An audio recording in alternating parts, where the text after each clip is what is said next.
So we're going to put back on our Sir, since I'm still in the room, I'm going to go ahead and clean your tray. Is that okay with you? He's like, sure, why not? Do this all the time. So you're going to put your non-sterile gloves on. And you're going to remove the dressing around the stoma. Just loosen that gown. I'm going to leave his oxygen up since I'm going to be messing with his tray. Okay? So you're going to take off this dressing underneath. And take it out, and usually there's going to be yellow drainage. If it's green and that's an infection, that's a problem. Sometimes it could be red for if somebody suctions them too much, but usually it's around yellow or mucusy color, you know, like clear mucus color. So you're going to assess the color of this and throw it away. All right, now we're going to, again, set up our sterile field. Let me get rid of this part. Alright,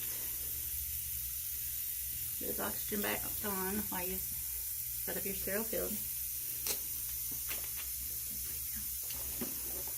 Alright, this one first. So we're going to get our Trach care kit. And you're going to open it away from you to keep it sterile.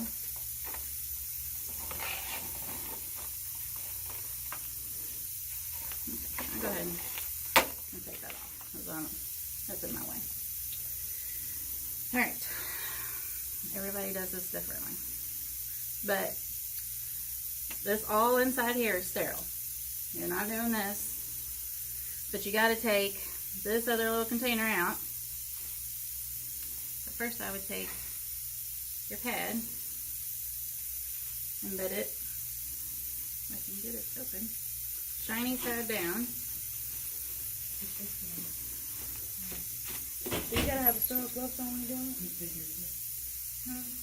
When you just put that thing down? No, you shouldn't have went like that, like I just did. Touch on the sides. Yeah. And spread it out.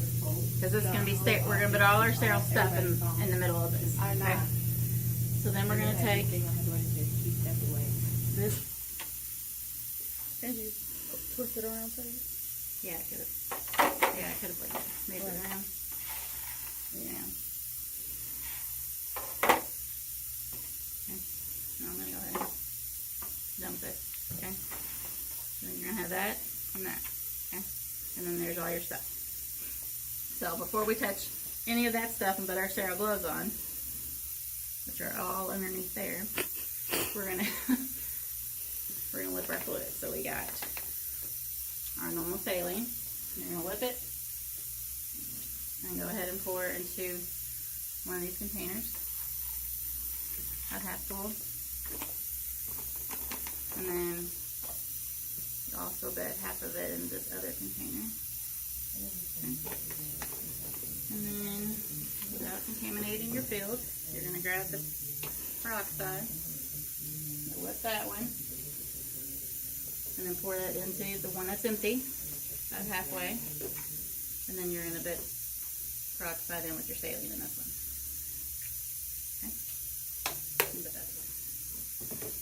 So now we are going to put our sterile gloves on. Now we've got all that ready. So now we got to try to figure out how to get our gloves out without contaminating all the stuff on top. So that's still sterile, so we're good. I was touching the finger, so I probably would start with new gloves. If your gloves are really underneath stuff like that and you can't get to it without contaminating, just get another pair of gloves? Ask somebody for a pair of gloves. Yeah. So then we're going to put our gloves on. Why are these gloves so difficult today? I'm like, my thumb doesn't want to be in. See? And now to start over because I touched on. Not very good in this. Alright, then I can fix this one. Okay, so our gloves are on. Now it says we're going to clean the faceplate of the trach with the gauze. So we're going to take, now we can touch all the stuff here and here because it's all sterile. Okay. So this is our new dressing that we're going to put on when we're done. And here's our gauze. So you're going to take the gauze And we're going to put it in the hydrogen peroxide. And not go through it and dip it and come around. Do my dirty hand again. Move my oxygen. And you're going to clean the faceplate away from you first. Okay? And underneath. And you're going to toss it. And you're going to get another one. Put it in the normal saline. You're going to go on that dirty side away from you to the side. Which one do you put inside? On my side. I put peroxide first, then I rinsed it with normal saline. Okay. So that's my faceplate, and now I'm going to clean around the stoma. So I'm going to take my cotton swab. You could have went like that. I've had people do it like that before. So one in each of them. So you're going to take one. I'd have it like that, so I'm not. Okay, I wouldn't have done that. You're going to take your peroxide Q-tip and clean underneath the stoma. And get the, usually there's a bunch of crusty stuff on the other side of the stoma. Clean on the bottom. Throw it away. Then you're going to take your one that's in the normal saline and rinse it over away from you first. And then on that side. And throw it away. Alright, so now we are going to remove the inner cannula. Which this hand's dirty, so I'm going to go ahead and remove it. So I'm touching this part. I'm not touching the part I already cleaned. This part. And put it in my peroxide. And it's going to bubble. It's going to be all yucky. Alright. So then, I'm still touching it on the edges. I'm going to take my little brush cleaner and clean the inside of it. Maybe. This one's awful small. Supposed to go in there and clean it out. And get all that gunk out. I've never seen anybody do that. I'll do it all the time. Not that, I just see them put a whole new one. Well, now most of the time you don't clean them because they come with just new. They just replace them. Yeah, You don't have stock. But if you don't have them, you got to clean them. Then you rinse it in the normal saline. Well, you throw it away. And then you can rinse it again in the one that's normal saline and peroxide. Okay.